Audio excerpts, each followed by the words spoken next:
In overcoming temptation, we have to nip it in the bud.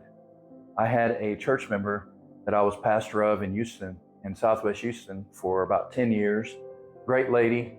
And she said with great enthusiasm to me one time about a situation we were facing in the church. She said, "Pastor Mark, you got to nip it in the bud." She had a wonderful Southern accent. And when she said that, she was talking about a situation that we had to deal with.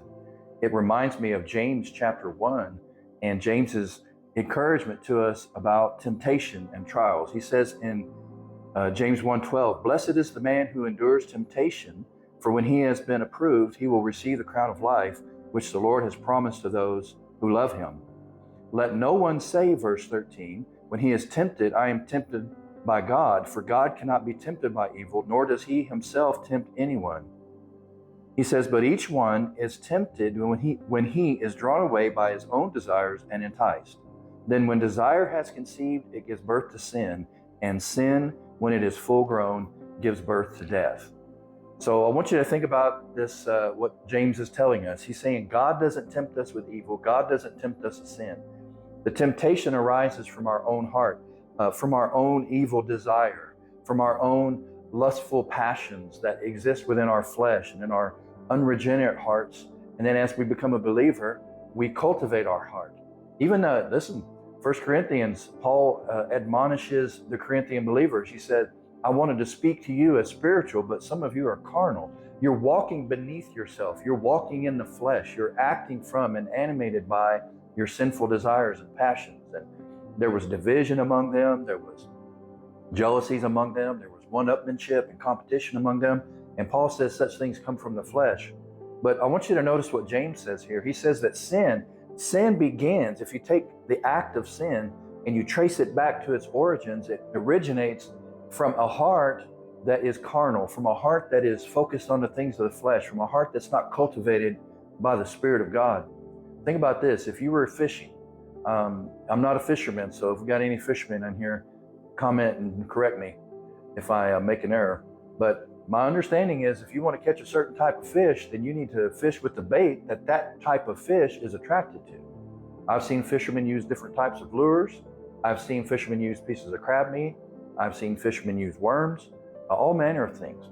But I propose to you that if I were to take a sock, put a rock in it, put it on the hook and throw it out in the lake, I might not catch many fish with a sock. There's nothing inside that fish when he sees that sock that's enticed by or drawn to that sock. And so when we fish with the bait that we know the fish will be attracted to. And the Bible's telling us here that there's something inside of us, our sinful nature, that craves for and looks for those opportunities. Some years ago, while I was ministering as president of a drug and alcohol recovery program, I was doing Bible study with the men one night in our Houston center, and I asked them what was one of the things they were concerned about when they got out of the program. And one of the men said, "Life without drugs."